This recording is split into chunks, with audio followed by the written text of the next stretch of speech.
entonces el agua se evapora, el agua se precipita por condensación, el agua se escurre por la superficie de la tierra a través de los ríos, se concentra en algunas partes como en los lagos, en las represas, y finalmente llega al mar. Además, el agua es absorbida por los animales y por los vegetales, ¿verdad? Y también otra agua se infiltra y se constituye en lo que llamamos nosotros las aguas subterráneas. Esas son las aguas que vamos a ver ahora. Importantes, por supuesto. Todas las aguas son importantes para ustedes como ingenieros ambientales, porque el agua es un elemento primordial para la vida, ustedes saben bien eso. Entonces, parte de su oficio de ustedes es ver de que el agua sea de la mejor forma tratada por el ser humano, ¿verdad? Para que no la contaminemos, para que nos siga sirviendo, porque definitivamente sin el agua no existiríamos.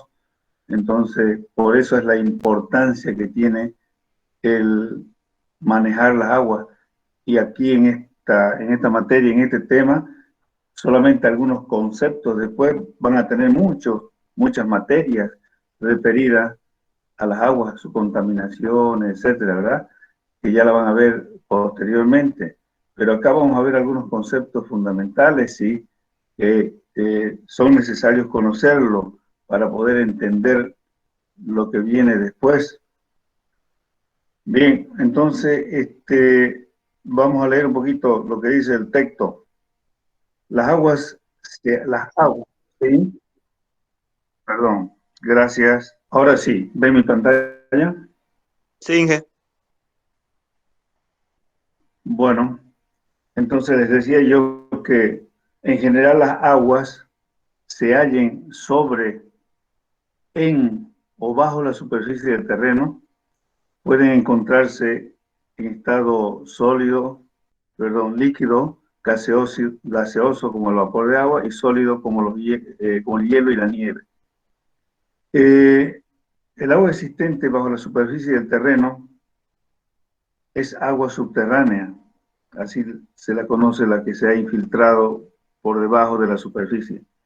Las rocas y suelos que poseen la propiedad de permitir que pasen a su través el agua o petróleo o cualquier gas, cualquier fluido, se dice que son permeables a ese determinado fluido. Las arenas gruesas y limpias son permeables para prácticamente todos los fluidos. Bien, entonces tenemos que conocer un poquito los términos de porosidad y permeabilidad. Teóricamente, podemos decir que los cuerpos permeables son aquellos que dejan pasar los fluidos, así como nos indicó la teoría, que dejan pasar a través de él, de ese cuerpo, los fluidos. Y los impermeables, lógicamente todo lo contrario, son los que no permiten el paso de los fluidos. Entonces, ¿eso por qué? Porque todos los cuerpos, en general todos los cuerpos, tienen porosidad, pero no todos los cuerpos tienen permeabilidad, porque no todos dejan pasar los fluidos, eso es permeabilidad. En cambio, todos los cuerpos pueden tener porosidad. Los poros son aquellos orificios que tienen todos los cuerpos, por más pequeños que sean, pero los tiene, ¿verdad? Pero esos orificios o esos poros no están conectados entre sí, no están interconectados, están separados. Entonces hay un poro por un lado, otro poro por otro lado, entonces no se comunica un poro con el otro. Por eso es que no es permeable. Por eso es un líquido o un fluido que pueda ingresar a ese cuerpo, a esos poros, si esos poros no tienen salida para el otro lado, no atraviesan el cuerpo. Entonces, eso es impermeabilidad. La habilidad es cuando los poros sí están conectados unos con otros. De tal manera que por un lado puede ingresar un fluido y salir por el otro lado del cuerpo. Eso es permeabilidad. Nosotros en la práctica conocemos los cuerpos permeables y los cuerpos impermeables, obviamente. Todos los plásticos prácticamente son impermeables, ¿verdad? La botella de plástico es impermeable, por eso la utilizamos para cargar fluidos. No vamos a hacer una botella de una tela, pues, ¿no? Porque la tela, cualquier tela es impermeable, perdón, permeable. Entonces, hay la diferencia. Vamos a buscar a lo mejor un esquemita acá en Drive, que generalmente lo dibujo yo.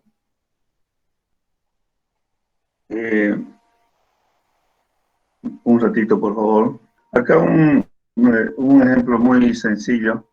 Tenemos dos cuerpos, uno con porosidad. ¿Están viendo mi pantalla, jóvenes? Sí, Ya. Uno con porosidad y otro con permeabilidad. Este solamente porosidad sin permeabilidad y el B con porosidad y permeabilidad.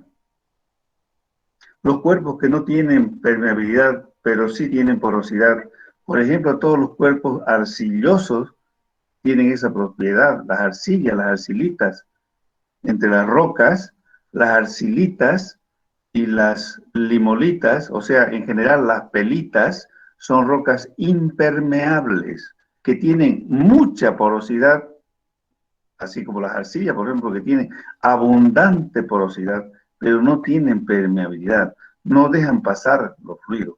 Por eso esas rocas en la industria petrolera se constituyen lo que los petroleros que llamamos como rocas impermeables que sirvan de sello a un reservorio donde se encuentran los hidrocarburos. Ellos están cubriendo esos hidrocarburos para que no se salgan, no pueden salir, por eso los encontramos. Si no existieran estas rocas impermeables, el hidrocarburo saldría desde el fondo desde la corteza terrestre, saldría a la superficie y no tendríamos hidrocarburos porque se escurrirían como un manantial de agua por un río. Como salen, muchas veces salen en algunos lugares salen. Hoy sí se les denomina a esos brotes de petróleo en algunos lugares. Entonces, pero eso es porque se rompió la roca impermeable, la arcilla que lo estaba protegiendo, pero en general los protege y entonces nosotros perforamos un pozo petrolero y atravesamos esa roca impermeable, esa arcilla, y por debajo hay una roca arenosa, casi siempre es así, y esa roca arenosa casi siempre contiene hidrocarburos. Entonces, las arcillas, como ejemplo de rocas, son impermeables. ¿Qué tienen estas? Tienen mucha porosidad. Acá estas líneas transversales, horizontales, estoy ejemplificando como porosidad.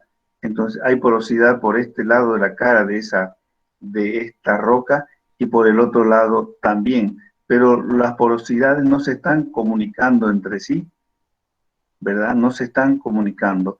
Los poros avanzan un poco, pero se cortan, terminan en cierto lugar. Lo mismo del otro lado. Sin embargo, en una roca permeable, esos poros coinciden de ambos lados, por lo tanto, esos poros se conectan y pueden constituir una porosidad que atraviesa el cuerpo y por lo tanto constituye a ese cuerpo como un cuerpo permeable.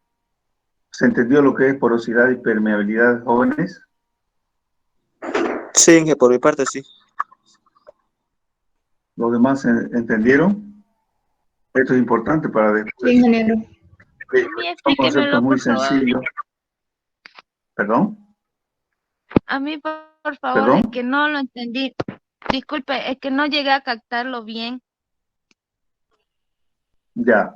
Decíamos que tenemos dos cuerpos acá, un cuerpo A y un cuerpo B, ejemplificando lo que son las porosidades y las permeabilidades. Los poros son aquellos espacios, unos huequitos que tienen los cuerpos y que en las rocas no permeables o impermeables como las arcillas, esos poros no atraviesan el cuerpo, ¿verdad? Entonces empiezan y terminan en cierto lugar, empiezan y terminan en cierto lugar, todos los poros por el otro lado también, Entonces, de tal manera que cuando viene un fluido y quiere atravesar este cuerpo, no puede, porque los poros no están intercomunicados. Sin embargo, cuando analizamos una roca permeable como una arenisca, por ejemplo, acá la ejemplificamos con una arcilita o con cualquier pelita, acá con cualquier samita o con cualquier cefita. Las cefitas también son muy permeables porque tienen clastos grandes. Entonces, ¿aquí qué pasa? Acá los poros se intercomunican entre sí. Un poro de este lado se comunica con el otro del otro lado, de tal manera que el poro en realidad atraviesa todo el cuerpo y, por supuesto, obviamente, lógicamente mejor, el fluido atraviesa el cuerpo y constituye a esta roca en una roca permeable. ¿Se entendió ahora, compañera? Sí, gracias. Bien, seguimos. Bien.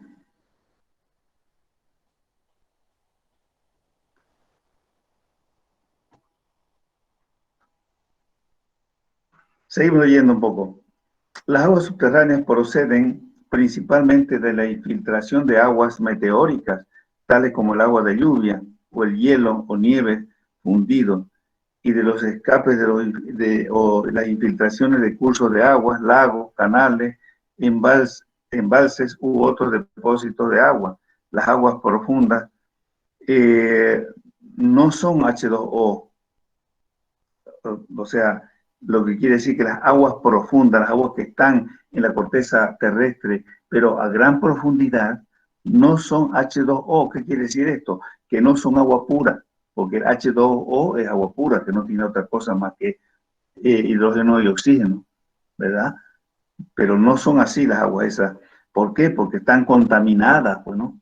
Porque están contaminadas las aguas subterráneas, generalmente están contaminadas, pero mientras más profundas son, están más contaminadas, ya lo vamos a ver enseguida. Las aguas generalmente se encuentran en aguas subterráneas, ¿verdad? A cierta profundidad, desde 1 metro, usted puede cavar 1 metro en algunos lugares y ya hay agua subterránea. Y puede alcanzar aquí en Santa Cruz, tenemos tanta agua subterránea que nuestra ciudad es una de las ciudades más privilegiadas en el continente por tener mucha agua y de buena calidad, porque tiene muchos acuíferos, porque Santa Cruz de la Sierra, nuestra ciudad, está asentada o está construida o está edificada en sedimentos, no en rocas. Ya puedo hablarles con estos términos porque ustedes ya lo conocen, ¿verdad? La ciudad está edificada en sedimentos, no en rocas. Entonces, estos sedimentos que están por debajo de la ciudad de Santa Cruz son una capa que más o menos alcanza unos 500 metros de espesor de puro sedimento. Sin embargo, las otras ciudades como Cochabamba y todas las ciudades del altiplano están construidas generalmente en rocas, porque las rocas afloran ahí y están construidas en rocas. Consecuentemente, no tienen mucha agua ellos, porque las rocas, si bien hay rocas permeables que tienen agua, pero no tienen la misma cantidad de agua que los sedimentos. Los sedimentos son los que tienen mayor cantidad de agua. ¿Por qué? Porque no está litificada todavía los sedimentos, pues no. No están endurecidas, no están compactadas. Ya vamos a ver todos esos términos después. Entonces, además que ya lo hemos visto, cuando hemos visto rocas sedimentarias, ¿verdad? Los sedimentos son sueltos, las rocas son lentificadas, ya están cementadas, sus poros están cementados. La roca para convertirse en roca han sido expulsados todos los fluidos que contenían esa roca, esos sedimentos. Como cuando uno agarra una esponja y la presiona, sale todo el agua que tenía la esponja. Así también, y ya después de eso ya queda roca litificada. De tal manera que los sedimentos son los acuíferos, se llaman los cuerpos que tienen agua, ya sea sedimento o roca, se llaman acuíferos. Entonces, los mejores acuíferos que tenemos son en sedimento. Y Santa Cruz tiene ese privilegio de tener muchos sedimentos y tener mucha agua. Bien, no sucede lo mismo en otras ciudades de Bolivia. Bueno, todas las ciudades del oriente, obviamente, que tienen este privilegio, ¿verdad? Los del altiplano no funcionan de esta manera. Entonces, las aguas muy profundas no son, dice H2O, o sea, no son puras, porque generalmente si es mucha la profundidad ya vamos a estar en rocas, porque los sedimentos no, la corteza terrestre está formada principalmente de rocas. Los sedimentos son donde hubo una cuenca y se sedimentaron y ahí está todavía sedimento. Pero más abajo siempre hay rocas. Entonces, si tenemos mucha profundidad, el agua también hay en las rocas, pero es impura.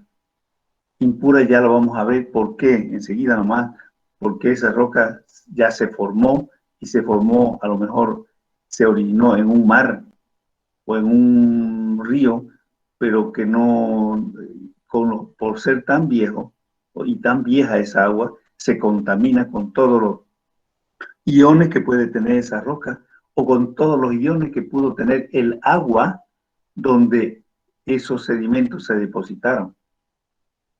Ya vamos a hablar de eso enseguida. Entonces, el agua profunda no son puras.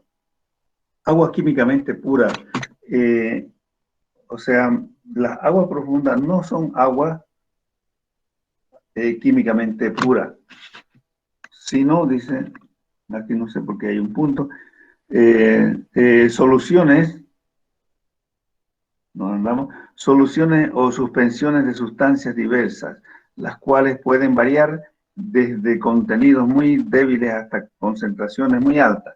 Las aguas subterráneas pueden contener también aire y otros gases, bien en soluciones en ella o bajo forma de pequeñas burbujas, generalmente microscópicas. Es decir, aire de arrastre se le llaman eso. En general, este párrafo nos quiere decir que el agua puede provenir de cualquier parte, ¿verdad? Puede venir del agua meteórica, de la lluvia, de lo de hielo, etcétera, y meterse en el suelo. Las aguas generalmente de gran profundidad son impuras porque tienen mucho contenido de iones disueltos. Bien, acá podemos agregar que las aguas subterráneas, si bien se infiltran de la lluvia, también pueden infiltrarse de los ríos.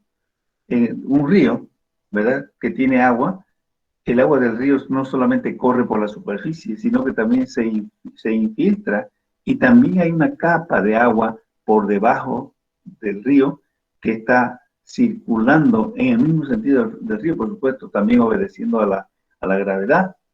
Entonces esa ya es agua subterránea. Por supuesto, ambas aguas no van a la misma velocidad. El agua que está por la superficie, la que vemos, la del río, esa va a gran velocidad, y la que va por debajo va a una velocidad sumamente lenta, porque es como una esponja, ¿no?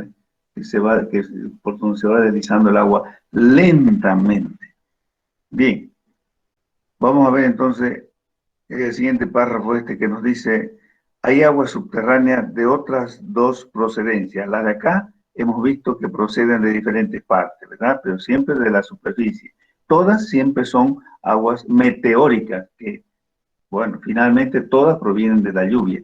Pero hay aguas que no provienen de la lluvia. Hay aguas subterráneas que no provienen de la lluvia. Veamos cuáles. Las aguas juveniles, por ejemplo, que ascienden desde los magmas, fíjense ustedes. Nosotros ya podemos hablar de magma, podemos hablar de cámaras magmáticas, podemos hablar de todo lo relacionado con rocas ígneas, ¿verdad? De los magmas principalmente. Entonces, de la cámara magmática. Entonces, nosotros sabemos que el magma es un material que no es sólido, que tampoco es líquido, que es algo intermedio, plástico. Pero si tiene esa consistencia plástica, ¿verdad?, que se parece al líquido y que se parece al sólido a la vez, es que tiene agua, por eso es así. Entonces, cuando se solidifican los magmas, cuando el magma sube desde la astenosfera a una cámara magmática, y ahí es donde se va solidificando, cuando se solidifica el magma, es lógicamente que tiene que perder su agua, entonces va perdiendo el agua, y esa agua no es, por supuesto, agua meteórica, esa está viniendo desde un magma y está subiendo. Y lógicamente será agua caliente, por eso ya vamos a ver el origen de las aguas calientes. Por eso se forman las aguas calientes, porque bien provienen o están influenciadas por las aguas magmáticas calientes. Esas son las aguas juveniles, las que tienen ese origen, las aguas juveniles, que ascienden, dicen, de los magmas o proceden de las lavas. Y las aguas connatas son otras que tampoco son meteóricas como las que habíamos visto acá arriba, son las aguas connatas. ¿Qué son aguas connatas? Entonces, las que se forman o las que nacen o se originan al mismo tiempo que los sedimentos de la cuenca donde se depositaron los sedimentos. Ustedes saben que los sedimentos se depositan en una cuenca, que es el nivel de base de los ríos. Entonces, en esa cuenca, generalmente hay agua, pues, ¿no? No es una cuenca seca, porque si un río llega a un lugar, trae agua, ¿verdad? Y forma un lago o forma el mar. Entonces, ese lugar es el nivel de base de la zona, y ese lugar contiene agua y contiene sedimentos. Entonces, el sedimento se deposita en medio del agua. Consecuentemente, el agua se va quedando en medio de los poros del sedimento. Como el sedimento es muy poroso y muy permeable, entonces se va quedando el agua ahí. Entonces hay agua. Los ríos existieron siempre. Siempre existieron desde que se empezó. ¿Se acuerdan el origen de la Tierra? Desde que la atmósfera, se formó la atmósfera y empezó a condensarse los gases que habían alrededor de la Tierra, de entonces ya empezó a llover y empezaron a formarse los ríos, lógicamente. Entonces hay ríos muy viejos. Y por supuesto, a través de toda la historia de la Tierra han habido ríos, hubieron ríos. Desde el Ordovícico, desde siempre, desde el Cámbrico, Ordovícico, Silúrico, Devónico, Carbonífero, etc. En todas las épocas hubieron ríos. Y por supuesto hubieron sedimentos. Y esos sedimentos, por supuesto, ahora ya no existen como sedimentos, ya están hechos rocas. Y esas rocas actualmente tienen agua. Esa agua que se quedó en los poros de esa roca.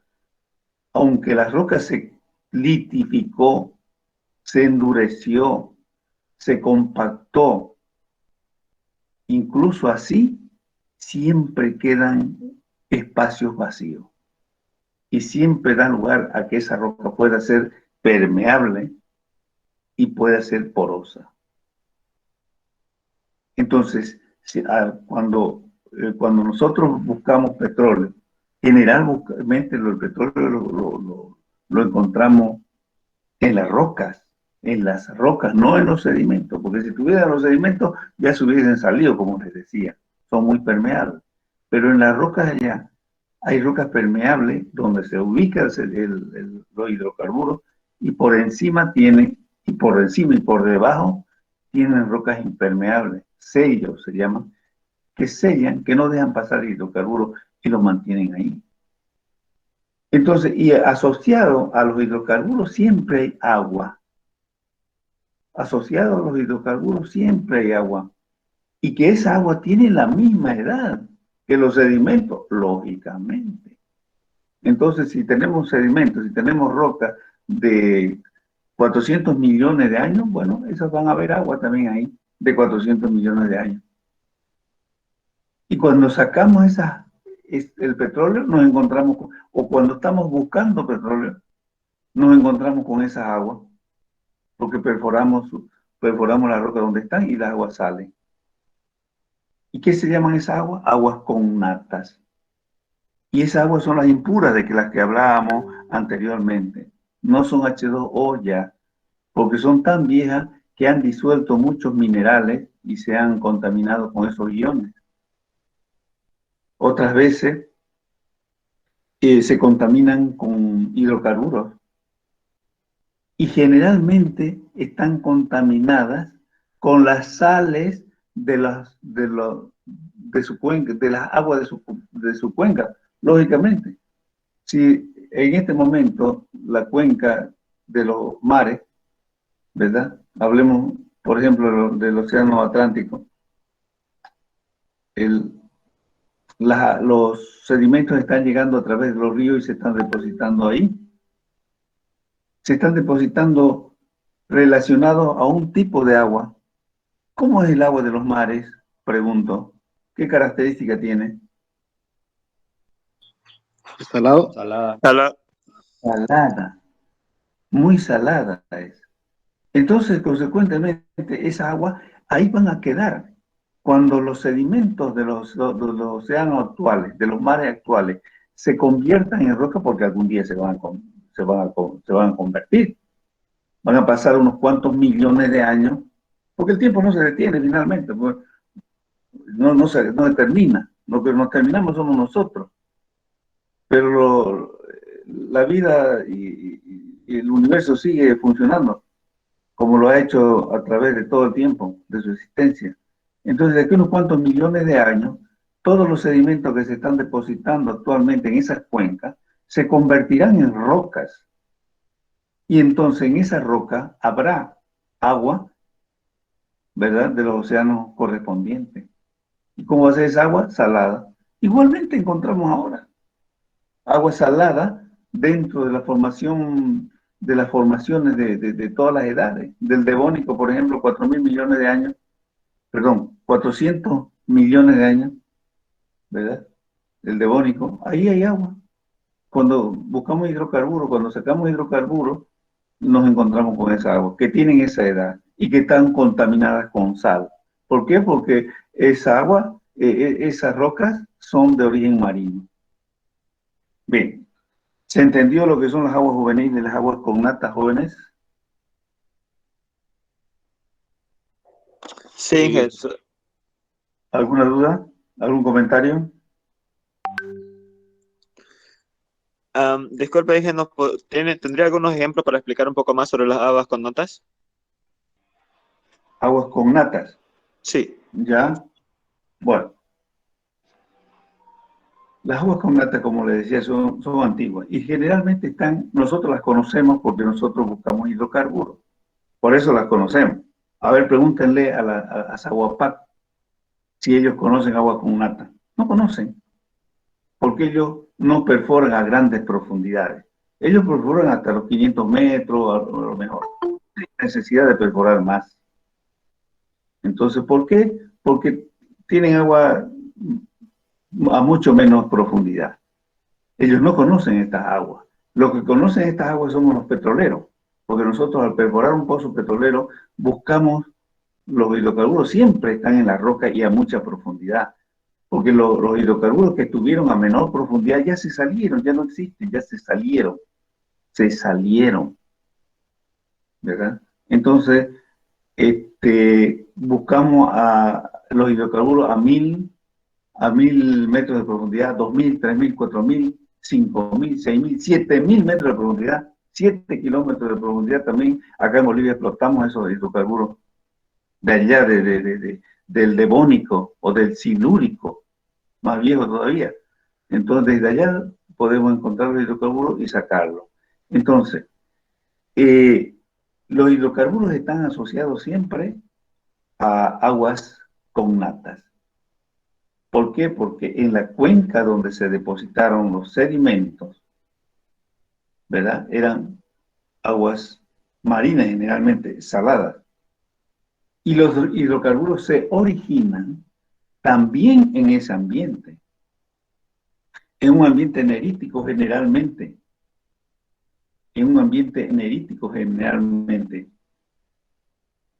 ¿No tienen una pregunta ustedes cuando yo les digo que los hidrocarburos se originan, los encontramos a gran profundidad en un ambiente nerítico? Solo sería que contiene hartos fósiles, ¿no? Por lo que hay harta vida en el nerítico. Sí, hay mucha vida, Pero si yo digo que los encontramos a 5.000 metros de profundidad, ¿no me dice nada usted? Cierto, porque el nerítico no es tan profundo. Sabía que me iba a decir eso. Sabía que me iba a decir eso. El nerítico no es tan profundo, compañero. Ese es el error que tiene el alumno y que generalmente no pregunta. ¿Verdad? Hay que preguntar.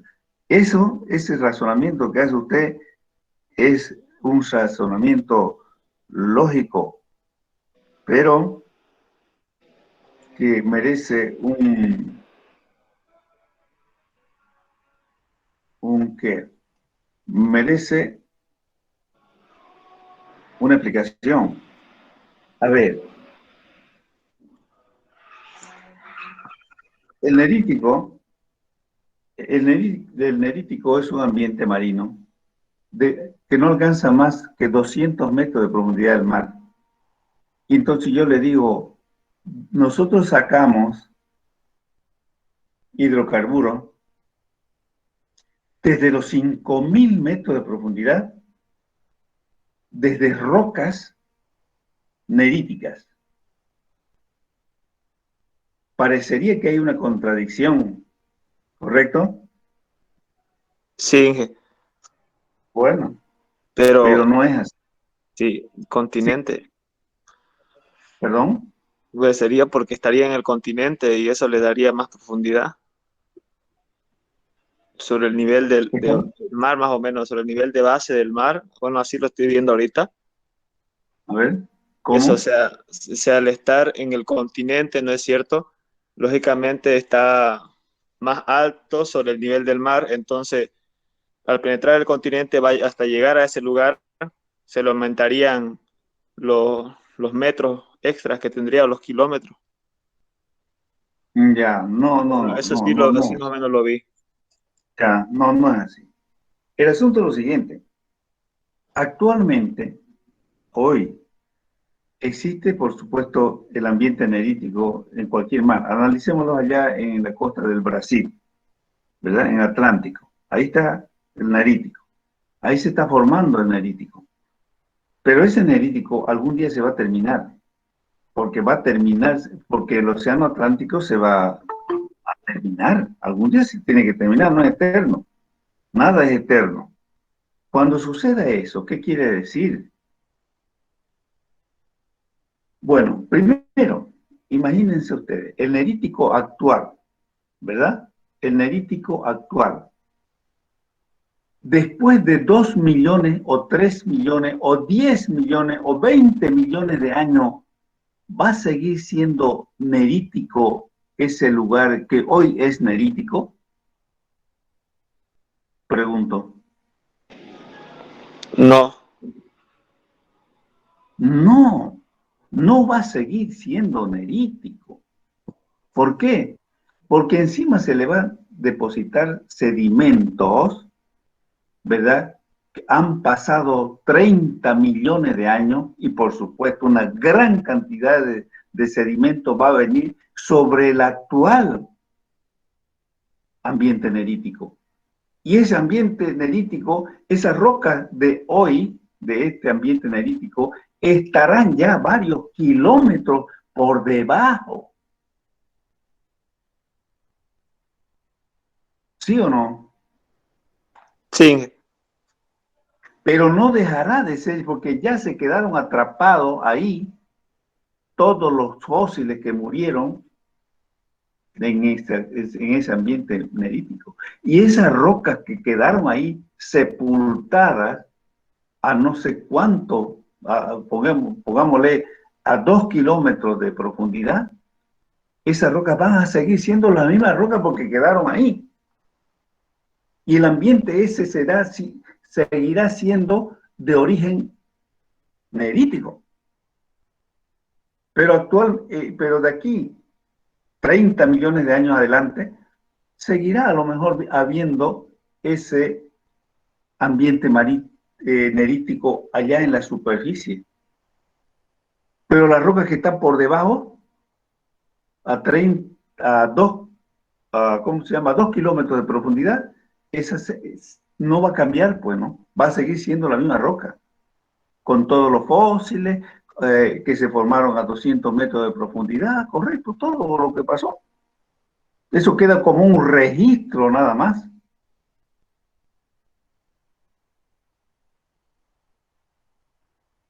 ¿Se entiende o no? Sí, Inge. Medio difícil, ¿no? Es Sí. puro razonamiento, esto. Así es la teoría. Entonces también todos los demás ambientes cambiarían de esta forma. Claro, pero no quiere decir que cambie el ambiente, no cambió, el ambiente Sí, no cambió. Las rocas quedaron ahí con su mismo ambiente, ¿verdad? sí, solo que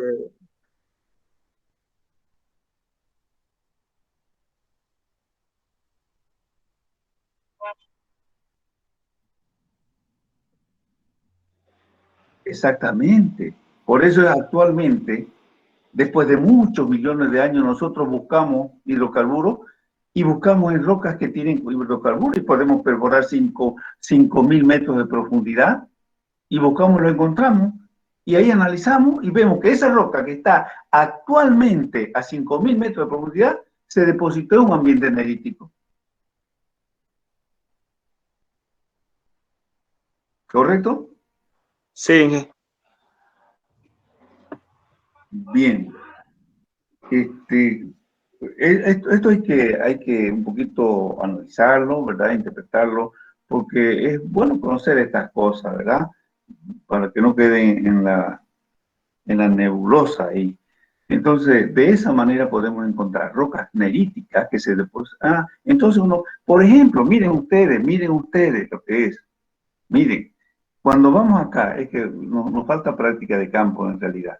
Cuando nosotros vamos acá a la angostura, encontramos ahí de la angostura 2 kilómetros más adelante, encontramos una formación que se llama Huamampampa, Huamampampa, que es una formación que en otros lugares, al sur de Santa Cruz, allá en el subandino sur, por allá por el Chaco, por Camiri, por Villamontes, por ahí donde están nuestros pozos petroleros, ¿verdad? Donde sacamos nuestro gas, ahí esa formación Huamampampa es la que produce gas, es la que produce casi todos los gases que tenemos en Bolivia, todo el gas que producimos, que exportamos y que consumimos. Esa formación Huamampampa. Aquí en Santa Cruz, si nos vamos por aquí, por el río Piraí, cerca de Samaipata, la encontramos ahí en la superficie. Ahí en la superficie la encontramos. Pasamos por ahí porque la carretera va sobre la formación Huamampampa. Por supuesto, ya no hay mar, obviamente, pues, ¿no? Pero esa formación, ¿saben de qué ambiente es? Nerítico. Con eso creo que lo explico todo, ¿no? Esa formación es de ambiente nerítico, pero ustedes no me van a preguntar, oye, ¿y qué es los 200 metros del mar? Obviamente, después eso cuando se formó era en otro lugar, no en otro lugar, sino en otras condiciones, otro clima, pues, ¿no? Aquí había mar, entonces desapareció, pues ya. Pero ese quedó la formación Huamampampa ahí, con todas sus características, con muchos fósiles, con areniscas, permeables, que contienen prácticamente todos los hidrocarburos, no los hidrocarburos, sino el gas de nuestro país. Y ahí está, en la superficie, ya. Y así como aquí en Santa Cruz lo encontramos en la superficie, cuando nos vamos a Villamonte la encontramos a 3.000, 4.000 metros de profundidad, a la misma formación. ¿Por qué? Porque, bueno, se ha plegado, pues, ¿no? Y hay parte del pliegue que está por debajo, se entra y sale, así son los pliegues. En Santa Cruz vemos una parte que está por arriba, un pliegue de arriba. Y allá en Villamonte los pliegues están más abajo. Por eso lo encontramos por abajo. Pero no vamos a estar pretendiendo encontrar los 200 metros de ambiente donde se depositó pues, la formación Huamampampa, ¿no? Nada que ver, eso fue en el pasado. ¿Listo? Sí, Inge. Bien.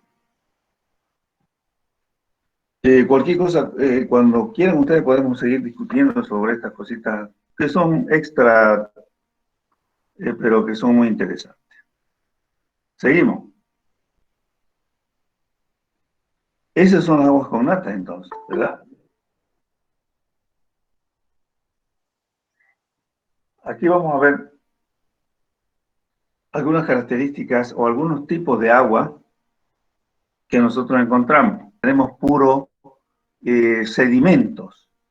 Estos son sedimentos. Y aquí ya, abajito, tenemos una capa ya de roca. De roca. ¿Y por qué me dice que usted que es roca? ¿Cómo sabe que esto es roca? ¿Acaso usted dibujó este ejemplo? No, yo no lo dibujé, yo lo saqué de un libro, ¿no? Entonces, pero, ¿por qué digo que es roca? ¿Sabe qué? Porque esta roca está doblada, ¿verdad? Esta capa está doblada. Estas otras no están dobladas. Esta un poquito. Esta sí. Entonces, porque como está doblada, es que está plegada.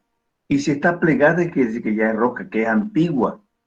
En cambio, acá todas estas capas van a estar horizontales prácticamente porque son sedimentos.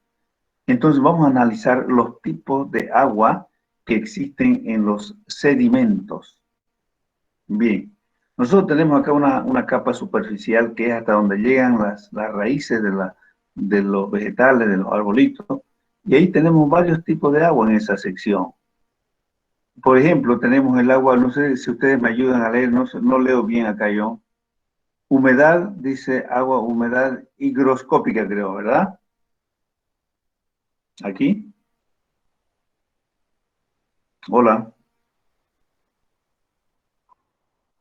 Sí, está un poco También. borrosito. Borroso, ya, bueno. Humedad higroscópica es acá. Higroscópica con H y no es hidro, no con D, sino con G, higroscópica. Es una agua, expliquemos entonces de qué se trata una agua higroscópica. Después la vamos a ver en Google, pero lo explico así teóricamente. El agua higroscópica es esa agua que está adherida, o sea, pegada a los clastos, porque acá, si son sedimentos, quiere decir que tienen clastos, ¿no? Los sedimentos están formados por clastos y detritos. Entonces, o detritos, perdón. Entonces, el agua que está envolviendo, pegada a los clastos, a esa se le llama agua higroscópica. Es un agua que no obedece a la gravedad. O sea, ¿qué es lo que moja a los clastos? O sea, cuando llueve y nosotros vemos un montón de arena en algún lugar, llueve y nosotros después de la lluvia vamos y tomamos un puñado de esa arena mojada, ¿verdad?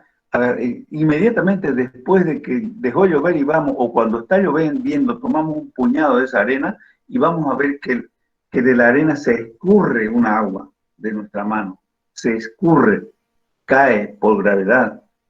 Bien, esa es agua gravitatoria. Pero si después de haber pasado la lluvia y nosotros vamos y vemos la arena, esa camionada de arena que había en la calle, y tomamos un puñado de arena, la arena va a estar mojada todavía y ya no se escurre el agua, pero la arena sigue mojada. ¿Por qué sigue mojada? Porque hay un agua que está envolviendo a cada clasto, lo está envolviendo porque está prendida por la atracción que tiene cada clasto, ¿verdad? Y no se cae, no obedece a la gravedad. Entonces está mojado, decimos nosotros, esa arena está mojada todavía. Cuando pasa un tiempito y viene el sol y nosotros vamos al mismo montón de arena, tomamos un puñado de arena y prácticamente ya no la podemos tomar porque la arena se va a escurrir, se va a caer porque está suelta la arena. ¿Qué pasó? Ya se evaporó. No se cayó por gravedad, sino que se evaporó el agua adherida o el agua higroscópica. Eso es agua higroscópica. Otro ejemplo más sencillo todavía, cuando nosotros nos lavamos las manos.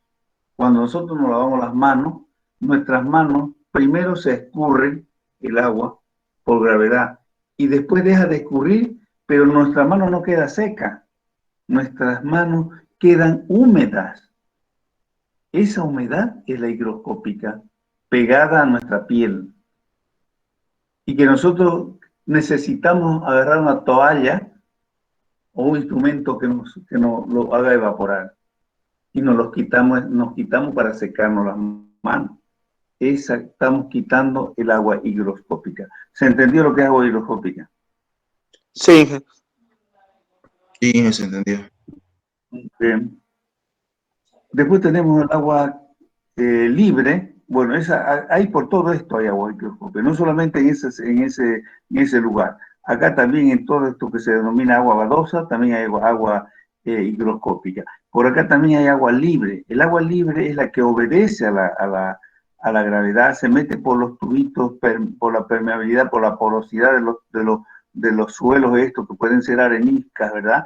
Se meten por la porosidad y se van para adentro. Entonces, eso es agua libre. Y después, por otro lado, tenemos el agua capilar, que funcionan con los tubos capilares. ¿Ustedes conocen los tubos capilares? ¿Han visto alguna vez un tubo capilar? Sí, ingeniero. Ya en laboratorio seguramente, ¿no? En laboratorio lo han visto, ¿verdad? Son tubitos que tienen la característica que son muy, muy, muy angostitos. O sea, tienen poco diámetro. Son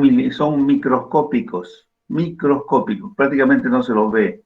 Imaginémonos para que tengamos idea que nuestro pelo, nuestro cabello, son tubos capilares. O sea, cada cabellito tiene su huequito por en medio. Lo vemos, por supuesto, imposible, ¿verdad? Porque son capilares. Porque por ahí, a través de ese orificio, se nutre nuestro cabello. Porque nuestro cabello no es de plástico, pues no, tiene vida. Entonces se nutre a través de... Lo mismo las raíces de las plantas, pues por ahí absorben los nutrientes, por capilaridad, por sus raicitas muy pequeñitas, muy delgaditas, por ahí absorben la humedad, los nutrientes y lo van transportando hacia el árbol, hacia la planta. Esos son tubos capilares. ¿Qué características tienen los tubos capilares entonces? Que son con diámetros muy pequeñitos y microscópicos, y que cuando se pone este tubo capilar en contacto con una fuente que tiene agua, o sea, con agua, se pone en contacto con el agua sube a través de ese capilar, sube, desobedeciendo a la gravedad. Desobedeciendo a la gravedad. Entonces, si nosotros ponemos en un recipiente de agua, supongamos un vaso de agua, y le ponemos encima le ponemos un tubito capilar, el agua va a trepar, va a subir por las paredes, se va agarrando por las paredes por adhesión y va subiendo para arriba, no va a subir para abajo. Va subiendo, entonces de esa manera funciona el agua dentro de los capilares. ¿Se entendió? sí. Bien.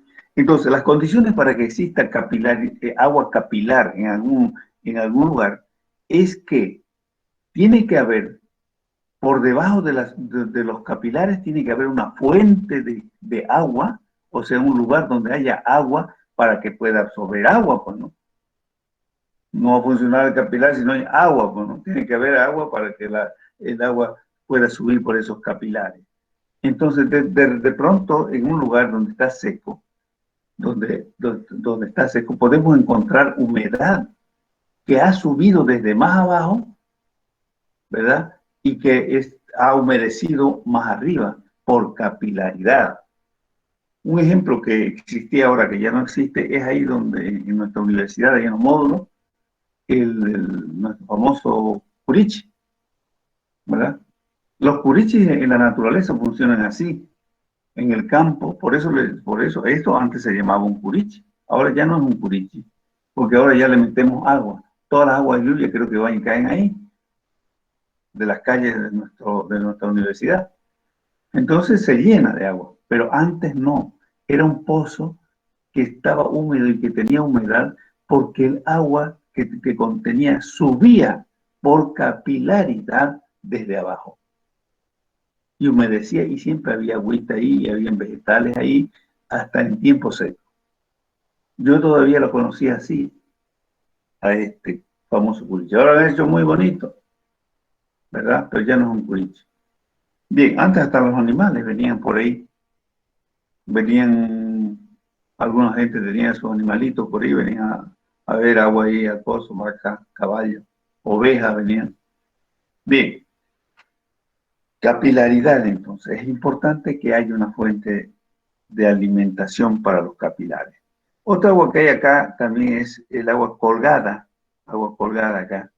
¿Qué es esta agua colgada? Esta agua colgada es que en algún lugar del suelo en algún lugar del suelo, hay una capa impermeable, como la que estoy señalando, impermeable, que no deja pasar el agua. Entonces, cuando llueve, ¿verdad? Cae la lluvia y el agua se penetra, el agua libre se penetra, viene y puede llegar allá vamos a ver hasta dónde, pero cuando viene por acá, viene y de pronto se encuentra con una capa impermeable y no puede pasar, pues. Entonces se acumula ahí el agua, en esta parte, encima de la capa impermeable. Entonces a esa capa, a esa agua que se ha acumulado ahí, se le denomina agua colgada, colgada. Bien. Y como hay aquí una acumulación de agua, lógicamente por encima va a haber una zona de agua capilar, aguas capilares, porque esa agua capilar va a funcionar por la acumulación de esta agua que está agua colgada. Entonces ahí tenemos agua capilar. Bien, ¿qué pasa con el resto? Agua colgada, entonces, ¿qué pasa con el resto de las aguas libres? Las aguas libres vienen y se van entrando, pero no va a ser ese recorrido, no va a ser pues infinito, ¿no? No va a ser, tiene que llegar, tiene que tener un límite. ¿Hasta dónde? Hasta que las aguas por abajo tienen también un límite. Tienen alguna capa más grande, impermeable, que generalmente son las rocas que están por debajo. Si esto es Santa Cruz, después de los 500 metros de profundidad del sedimento, por debajo hay rocas. Y entonces ahí se acumulará el agua porque no va a seguir, no va a poder atravesar, la roca impermeable. Entonces, aquí se acumula agua. Esta agua es, no entiendo bien qué dice acá, aguas subterráneas. Bueno, estas es en realidad lo que se llama aguas subterráneas. Todas son aguas subterráneas, pero esta es acá una zona de acumulación de aguas subterráneas, ¿verdad? Y aquí hay agua libre, ¿verdad? Que se mueve. ¿Por qué? Porque esta agua, si bien aquí hay una roca impermeable que no lo deja seguir para abajo, pero pueden seguir lateralmente, pueden irse lateralmente porque hay una pendiente para ese lado o para este lado, de acuerdo a la pendiente, pueden irse. Entonces, pero finalmente esto está lleno de agua. Esto está lleno de agua. Cuando lo vamos a poner como ejemplo, como analogía, más bien, un balde. Pero un balde no vacío, un balde lleno de arena. Esto sería así, un balde lleno de arena. Que cuando le ponemos agua y no le echamos agua, mucha agua, no le ponemos mucha agua. Supóngase que este balde tiene 20 litros y le ponemos 10 litros de agua, pero a la vez el balde está lleno de arena, hasta aquí tiene arena. ¿Qué va a pasar con el agua que le ponemos? ¿No va a poder entrar ahí o va a poder? ¿Cómo dijo Ingrid? Disculpe. Si tenemos un balde lleno de arena, un balde Ya. de 20 litros, lleno de un balde de 20 litros, un balde de pintura de estos plásticos, imaginémonos, de Ya. 20 litros, y que está lleno de arena, le ponemos arena, ya sabemos que es arena, y lo llenamos hasta aquí, hasta el tope de arena. y le ponemos 10 o 5 litros de agua, 5 litros de agua. ¿Qué va a pasar con el agua?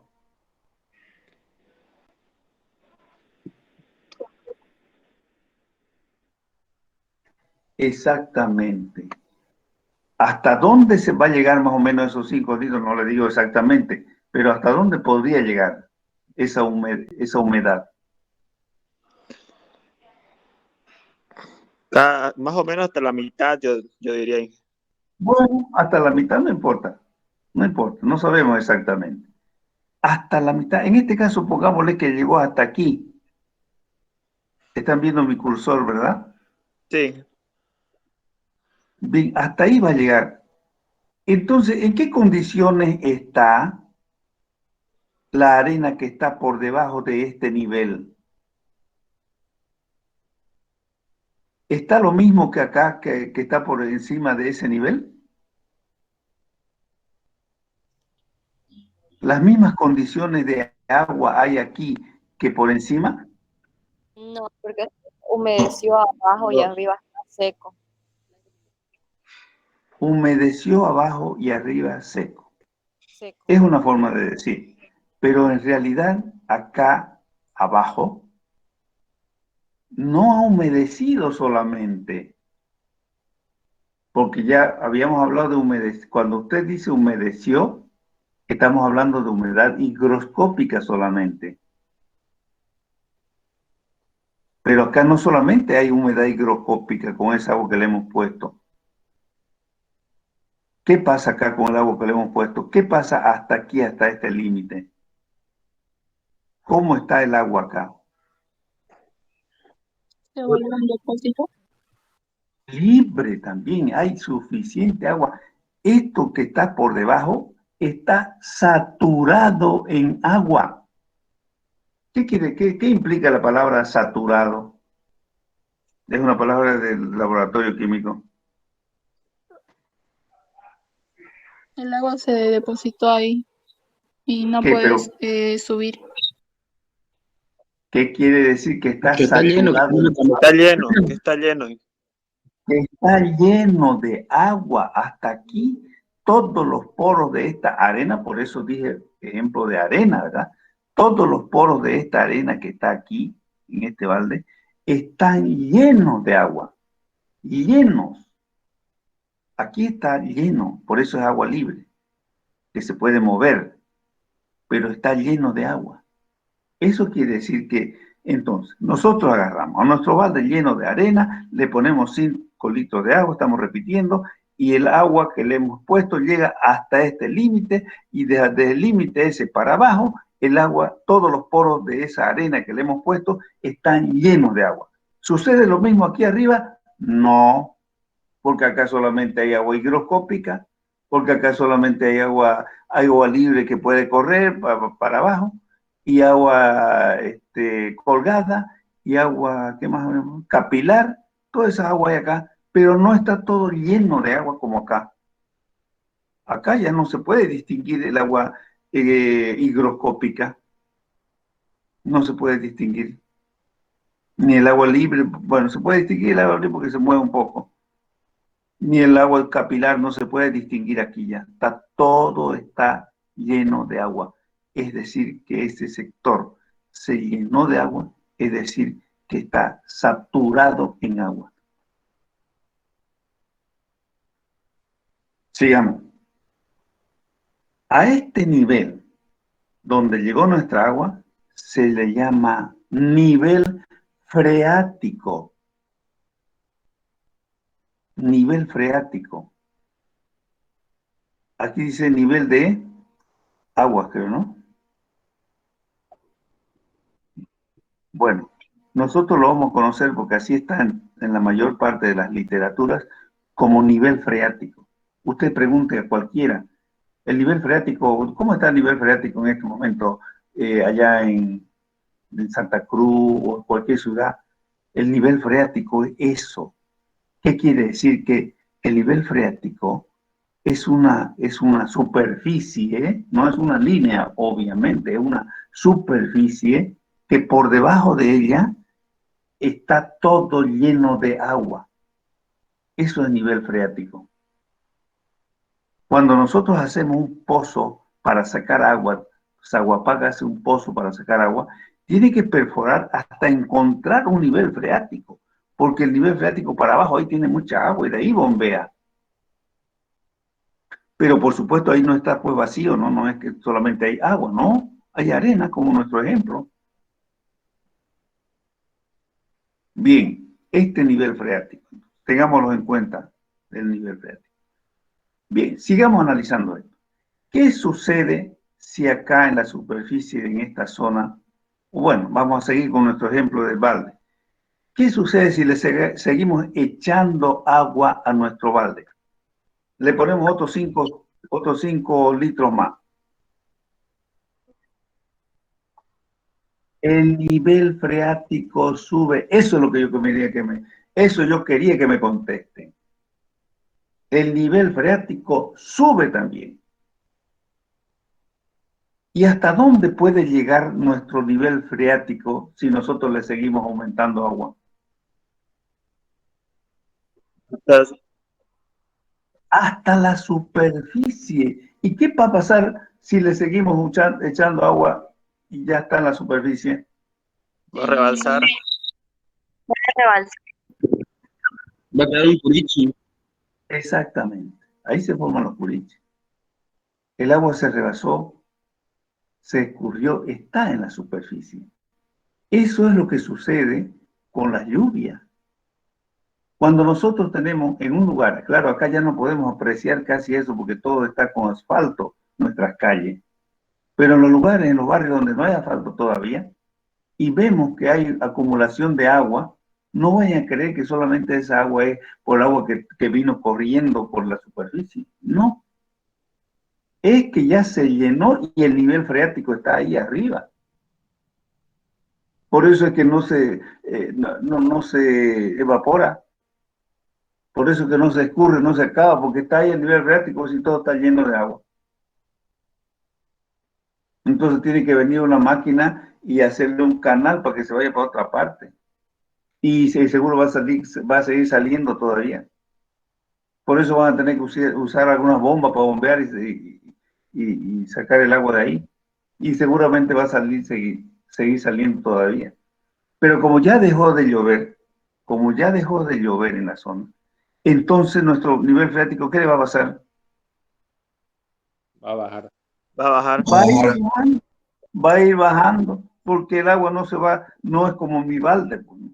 Mi balde lo que tiene es que es impermeable y no deja que se vaya el agua por todos los lados.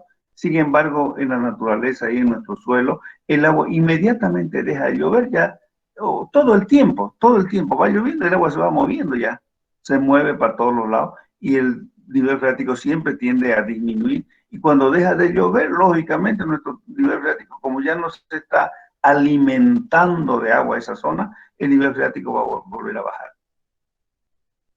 Y otra vez hay lluvia y empieza a subir. Y otra vez deja de llover y empieza a bajar. Así funciona. Lo importante que es el nivel freático para las construcciones. Los civilachos saben mucho de estas cosas. Porque justamente el ingeniero, en la materia de hidrología, es un ingeniero civil, seguramente le va a hablar mucho de esto. Entonces, ellos no pueden construir cuando tenemos un nivel freático acá. O tiene que, cuando construyen un edificio, tienen que tener en cuenta que el nivel freático por ahí funciona y se puede llenar de agua y su edificio tiene que soportar tanta humedad. Tiene que hacer los cálculos para que su edificio no se caiga. Nuestra universidad, toda la universidad, tanto el campus como los módulos, están construidos en un lugar bajo, donde el nivel freático está ahícito nomás.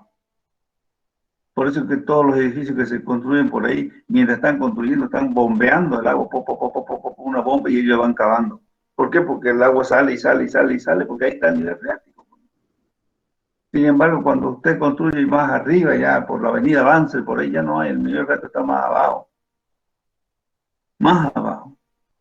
En cambio, ahí nuestra universidad está ahícito. Por ahí vivía un amigo mío Yo le Inge, decía, bueno, su barrio no era asfaltado todavía, y yo me burlaba de él. Y le decía, yo cuando voy a tu barrio me tropiezo con una piedra y empieza a salir agua, porque ahí está el nivel freático. Sí, no sé qué quería consultarme. Inge, entonces una cosita hablando de lo que anteriormente estaba diciendo de los acuíferos, las redes que habían. Entonces, mientras más construcciones hay, por ejemplo, en las urbanizaciones, creo que se destruye, ¿no? Todo el tema esto de los acuíferos, indirectamente. Se destruyen los acuíferos. Sí, lo que pasa es que los acuíferos, las construcciones no tienen tanta profundidad, pues, compañero. Las construcciones no, ¿cuántos metros cavarán por unos 10, 15 metros para ponerle cemento a todo eso? No es más, eso no afecta a nada. Los acuíferos están más allá. El Zaguapán no saca de los 10 metros el agua. En el campo, nosotros teníamos un campo donde teníamos nuestra noria a 10 metros de profundidad, pero eso es en el campo, a la orilla de un río.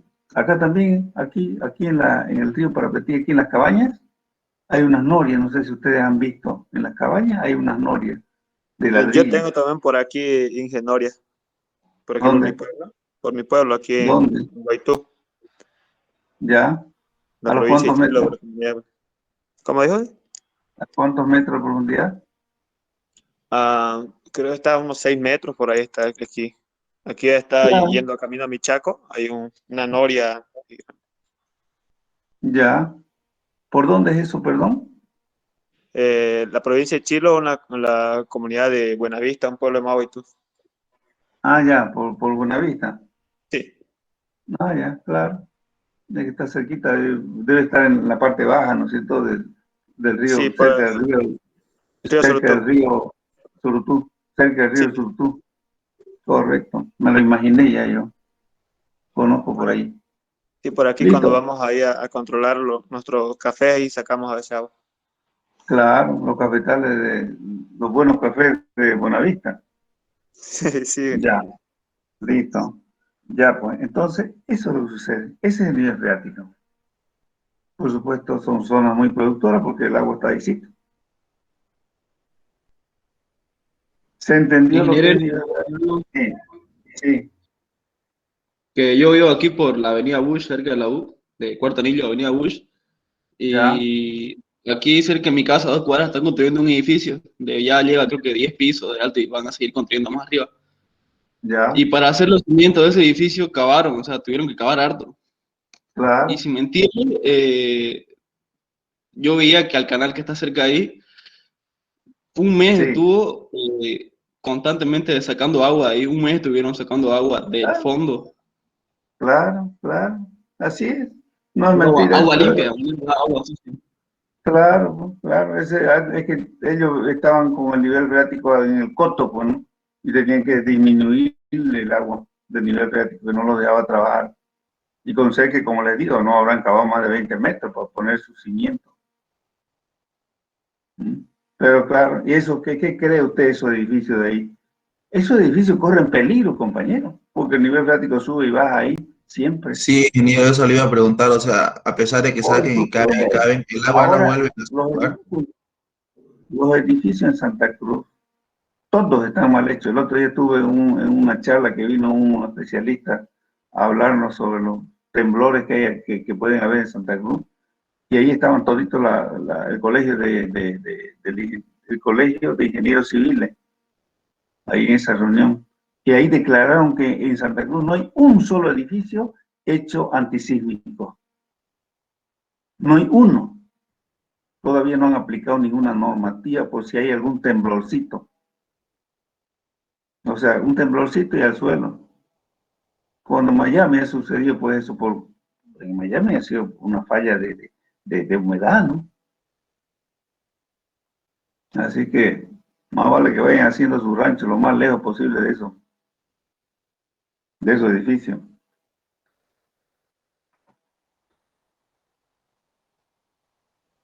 Bien, ¿qué otra cosa? Hola, Sí, Inge. ¿ya? ¿Qué otra cosa? ¿Todo está bien? Sí, todo bien. Parece que han quedado asustados. Ya. Está explicado entonces el cuadrito este, ¿verdad? Sí, Inge. Correcto. ¿Alguna otra duda?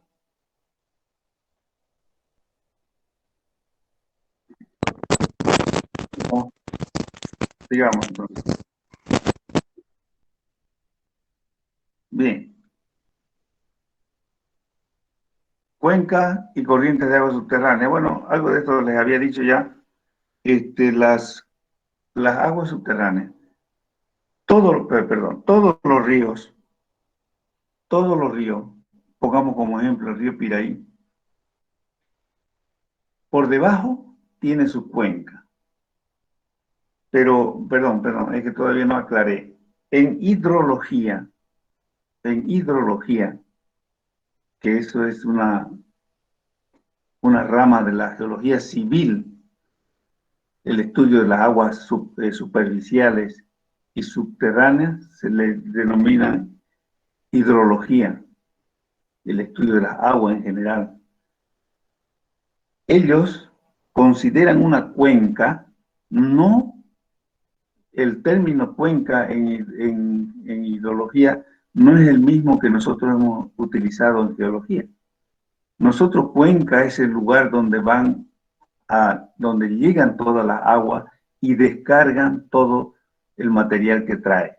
Así hemos definido cuenca, como el Océano Atlántico, como el Pacífico, como todos los mares, como los otros ríos, que es una cuenca también para los ríos más pequeños, los lagos, las lagunas, todas esas son cuencas, o nivel de base también, si ustedes quieren. Pero los civiles dicen que cuenca es toda el área que afecta a un río, mejor, al revés, todo el área que el río afecta. Un río afecta un área, ¿verdad? Eso creo que lo tenemos claro o no. Un río afecta a un área. Por ejemplo, el río Piraí corre de oeste a este y está afectando a un área. ¿A qué área? A todo el área que está alrededor del río Piraí.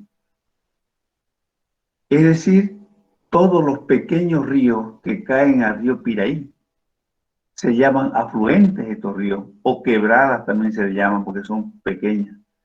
Entonces todo eso abarca un área. Esa área es la cuenca del río Piraí. Y todos los ríos de nuestro planeta tienen su cuenca. Enseguida podemos ver un ejemplo en Google. ¿Está claro, compañero? ¿Más o menos quedó claro lo que es una cuenca? Sí, Inge. Bien. Entonces sí sería Pero todo el las área, aguas... ¿no? ¿Perdón? Sí sería todo el área en el cual el río está, ¿no? Junto con todos los demás ríos pequeños, todo lo que está afectando sería la cuenca, entonces, hablando de esta manera, ¿no? Así es. Lo que afecta hacia este río. Porque puede haber otros ríos que ya no caen al río Piraí, pero que están colindando, digamos, ahí al ladito. Pero esos van y caen a otro río ya. Y eso sería la cuenca del otro río que está a su lado, digamos. Listo, entonces todos los que son afluentes a este río llegaría a ser toda esa área, llegaría a ser la cuenca. Correcto. Todos los afluentes del río Piraí son parte de la cuenca del río Piraí. Listo, Y gracias. más al norte tendremos el río Surutú, por ejemplo.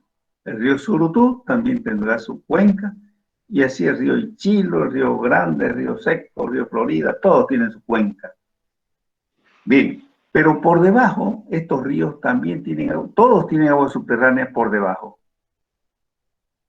Entonces, esas aguas subterráneas que tienen por debajo, porque se filtra, lógicamente, porque son arena, se filtra, esas van deslizándose lentamente y también en el mismo sentido del río, porque para ese lado va la pendiente, por gravedad se están yendo para ese lado. De tal manera que las aguas subterráneas también tienen su propia cuenca. ¿Correcto? Sí. No. Sigamos. A ver, aquí vamos a ver una definición más detallada del término acuífero. Acuífero, habíamos visto la palabra, ¿verdad? Que definimos empleando, que venimos empleando, perdón. Es que los acuíferos son rocas y suelos que contienen cantidades considerables de agua en condiciones tales que las cederán con facilidad a los pozos. Eso es un acuífero. El acuífero entonces es un suelo o una roca que tiene gran cantidad de agua y que la pueden ceder, ¿verdad?, a los pozos. Cuando uno hace un pozo, entonces el agua de estos acuíferos se van al pozo y de ahí uno lo bombea. Eso es lo que hace esa agua. Una arena que suministra suficiente agua para los usos domésticos puede ser un manto acuífero en ese sentido, pero podría no suministrar la suficiente como para ser considerada acuífera para casos de riego. Entonces va a depender de para qué necesitamos el agua. Si es para el uso domiciliario, un acuífero no necesita mucha agua, pero para si es en caso de que necesitamos para regar nuestro trabajo agrícola, entonces necesitamos mucho más agua, el acuífero tendría que ser diferente. Los depósitos de gravas, ya sabemos que es una grava, y arenas, no estamos hablando de arenisca ni de conglomerado, estamos hablando de grava y arena, pueden suministrar cantidades considerables de agua subterránea. Y lo mismo algunas areniscas, también areniscas, o sea, como roca, algunas. Una acuiclusa, bueno, otro término empleado por los geólogos, quiere decir que una capa impermeable que no suministra agua y que por lo general actúa como una capa limitante por encima o por debajo de un nivel acuífero. Es lo que les decía, ¿verdad? Una acuiclusa es una capa impermeable que no deja pasar el agua, que puede estar por encima de un acuífero o que puede estar por debajo de un acuífero.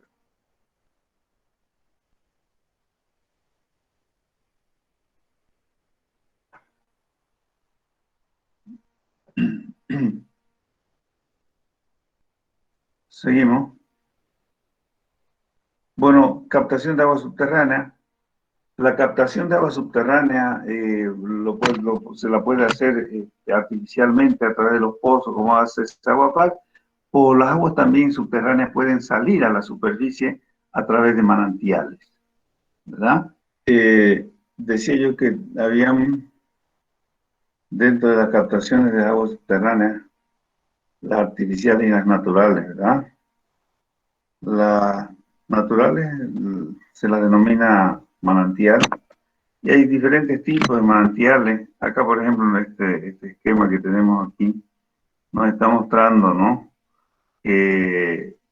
Por ejemplo, lo que habíamos dicho hace rato, en algún lugar donde tenemos estas capas, tenemos acá 3 capas. Una capa que es el acuífero, que lógicamente si es acuífero, tiene que tener las propiedades de ser una roca permeable. Generalmente una arena, si es sedimento, o una arenisca si es roca, ¿no? O alguna otra cefita o alguna otra samita. Pero lo importante es que tenga por debajo y por encima una capa impermeable, que generalmente es una pelita.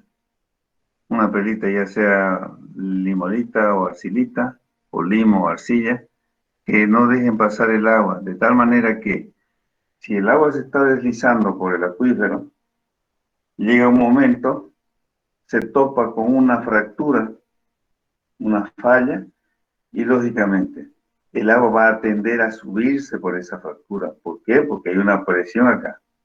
Hay una presión, entonces, y aquí un punto de alivio, ¿verdad?, que es la fractura, y por ahí va a subir el agua y se va a deslizar y va a salir por la superficie en forma de manantial.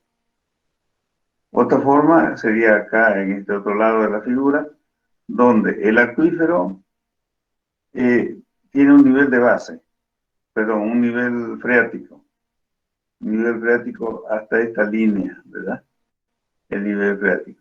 Entonces, cualquier río que está corriendo por ahí va erosionando y llega un momento en que va a erosionar hasta alcanzar el nivel freático. Y lógicamente, si alcanza el nivel freático, el agua se va a derramar, entre comillas, ¿verdad? Se va a derramar por ese cauce que ha originado la erosión y va a formar o a constituir lo que denominamos un manantial. Manantial se puede ver por todas partes. No sé si ustedes han tenido alguna experiencia de encontrar algún manantial en algún lado. Pregunto.